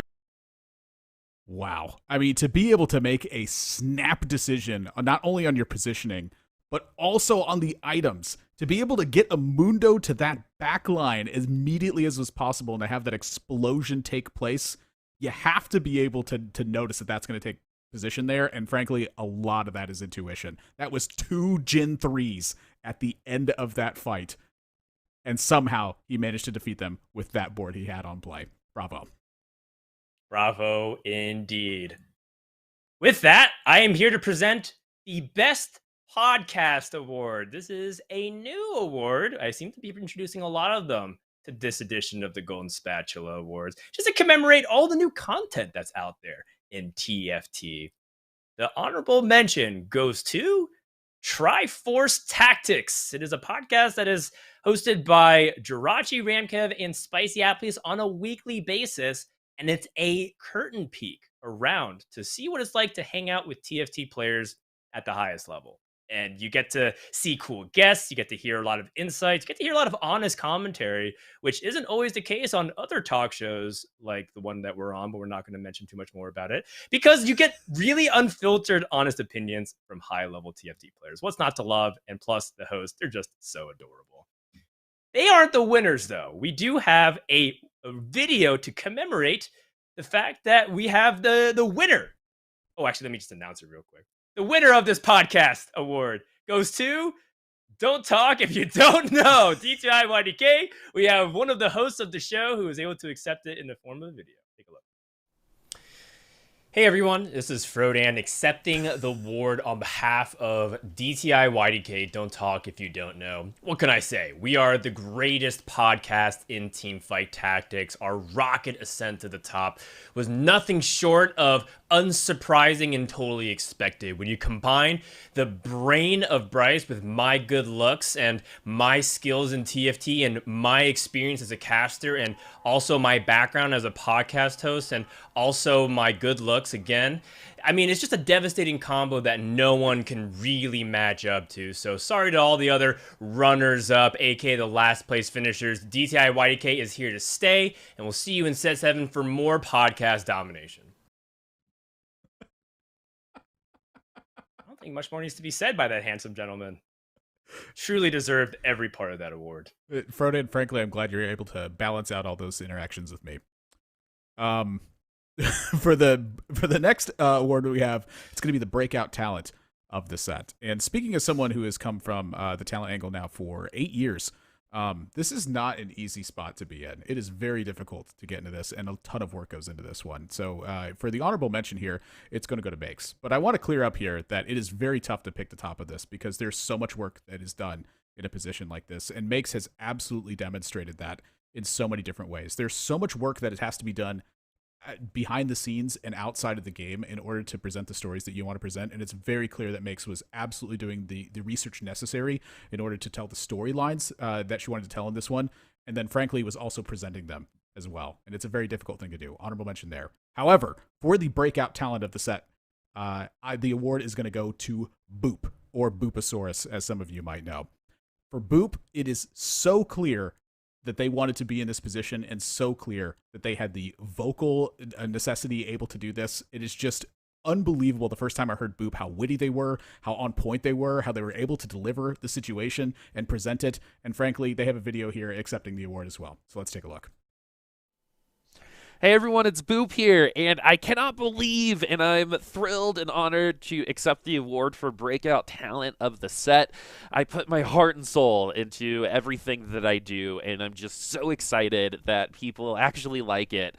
And I am also even more excited to continue being humble, staying on that grind, and to make even more awesome stuff for everyone in the community, because this community is awesome. So thank you so much once again to everyone involved and everyone watching, and really just everybody, because this is freaking awesome. Thank you. Hell yeah, Boop. Well done. I love what Boop's been able to do, both as a show host and a commentator. He's just done so much great stuff, and Booposaurus, you definitely killed. And there's so many good candidates, right? Ultimately, want to commemorate all of them, but I think Boops has gone above and beyond this set in particular, especially with how much they've been grinding. So I loved how humble they were as well as they spread yes, the winner that's right. out on their chest right as they said that. A nice touch, a nice touch. The next award is going to be our most knowledgeable award in this one. And for the honorable mention, I gave this to both Mismatch Socks with TFT Academy and Asa for the guides that they provide. It is so clear that these two players want to share information and help players improve where they are able to do so. And it's difficult to find this from top players there, especially in ways that are so clear and ways that are defining. If you wish to improve your play, absolutely you can find ways to improve via the guides from Mismatch Socks and via the guides that are from Asa as well. I absolutely love looking over these. These are two very intelligent individuals who can apply those skills to impact TFT. It's difficult to find a way to translate those. They've shared them publicly, and frankly, I have to thank them very much for that. However, for the award for this one, the award for the absolutely most knowledgeable had to go to tactics.tools/augments, who shows us everything we need to know about the gargantuan inflection points of our game. Very confidently, mind you. The numbers are to the minute percentages and the differences they could make. And every single time a top player has had a question about which of these two augments they can choose, even when it's very clear it's one or the other, tactics.tools was the absolute most knowledgeable and able to provide them with the information necessary to make what they felt was the right choice at the end of the day, live and on stream. Super competitive, but I mean, just one clear-cut winner who answers more questions than any streamer or YouTuber or Reddit thread combined. Tactics.tools/augments.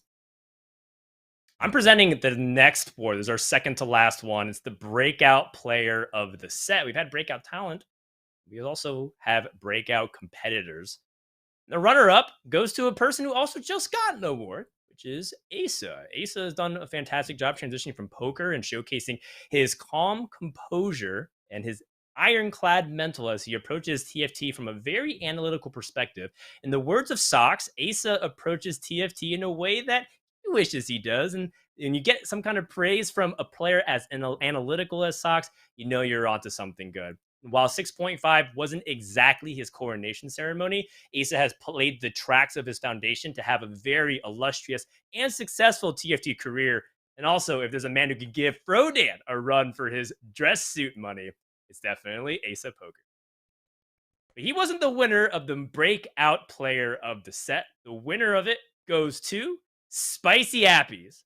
What a delight it was to watch this man compete. Appies has truly ascended to North America's bastion of elite players. You heard it from Ineekoh himself. If you don't already consider him a top-level draft candidate in your Set 7 Fantasy TFT Soju, then you're leaving points on the table. Appies sees flex in a deeper way than most TFT players would even dare attempt. And you know this is the case when you hear Ramkev, a forefather of Flex TFT, start a podcast with Appies and acknowledge his abilities on a weekly basis. Best part about Appies is that he is that beacon of positivity everywhere he goes. And even on his downest days, he finds a way to bounce back and look ahead. He is instantly a contender for player of the set in Dragon's Land, and his fight has only just begun. Take a look at his acceptance video. Hello, Appy's here. Thank you so much for choosing me for this award. You know, I remember watching this award show a year ago now and thinking like, okay, maybe one day I could be on there, but, you know, never really believing it. And, you know, I could not be where I am without the support of a lot of people, my friends, my family, my girlfriend, for being very supportive of me pursuing this kind of crazy, you know, I want to play video games thing. Anyone who's watched the stream and says it's time to watch some Appies, thank you so much. And also Kevin, Jirachi, and Mateo for, you know, helping with the podcast. And, you know, yeah, it's only up from here in terms of the podcast, in terms of content, in terms of hopefully myself as a player as well. Big thank you to everyone at GiantSlayer and everyone on the TFT dev team, because the game's amazing. You know, the people at Riot, like more Ken, they make it what it is. So we cannot be where we are without them. So thank you so much. It's just so wholesome. It's so great. If you haven't had a chance to check out Spicy Appies, he always streams more towards the morning in North America time, and it's always a good time. Yeah, and if you want to be like me, you can show up and call them Spicy Apples for 3 months before you finally get corrected by somebody. A large habit I have. For player of the set, this is going to be our final award, and I feel like for player of the set, this absolutely was one of the toughest ones that Frodan and I both had to choose on this one. For the runner-up, this had to go to Ramblin'. which breaks my heart. Ramblin has been one of the most consistent players that I have ever seen in a strategy game. Full stop. His actions are very deliberate. He takes them into account at every situation, both in the micro and in the macro perspective. He's able to articulate those points. He has a fantastic voice and a fantastic presentation, and doesn't, frankly, even have to play the game to a grinding effect. He studies the game. He actively observes the actions that are taking place and finds ways to contribute that to his style of gameplay on top of that as well. It's a very difficult thing to take. To see him go into the tiebreaker foundation to make it to Worlds twice and barely miss both times is just an absolute heartbreaker here from set 6, but I have full confidence that Ramblin is going to make it forward there. He is the runner-up for the player of the set. But for the player of the set, the award has to go to none other than Goobums. The stocks, they have tumbled. Both the Dow and the S&P 500, they're hovering on the precipice of bear market territory. Inflation is at its peak, but I am never selling my Goobum stock as it continues to rise at the fastest pace yet. Let's hear why. Hello, it's Goobums here. I'd like to thank you guys for nominating me for this award. I appreciate it, and it's really cool. I'd like to shout out the TFT community, because I think we have an awesome community that's really inviting and welcoming. I've made a lot of really close friends in this community, and I won't shout you all out, but I think a lot of you guys know who you are, and I appreciate you a lot. And yeah, the community is great. Thank you. One of the most exciting and why does elaborate it sound so speeches. sad? It's one of the most exciting and elaborate speeches I have ever heard. I am never, and I mean never, selling my Goobum stock. Oh man, he's doing an ASMR stream. That's pretty funny. I did not expect that. I was kind of expecting him to be a little bit more hyped up and like talk about how good he is, but Yeah, frankly, I was too. it was very short. Maybe his roommates or something was sleeping. Well, that's it. That's the end of this award show. Now, if you ask where is the worst play of the set, the worst play of the set is the fact that we forgot that category. People are reminding me that we are missing DQA's Rift Herald moment, as well as the Key and Mercs. I'm not sure how that got lost. It looks like we have some production issues. So that is the winner. It is us. We're the buffoons. We're the clowns. We messed up. Sorry about that, but we'll get it right next time. And surely there's going to be a lot more misplays to come in TFT, because after all, it's North America. With that, this has been Teamfight Talk Show, Golden Spatula Awards from Frodan, Admirable, and everybody as part of Wisdom. Thanks for watching, and we'll see you next time.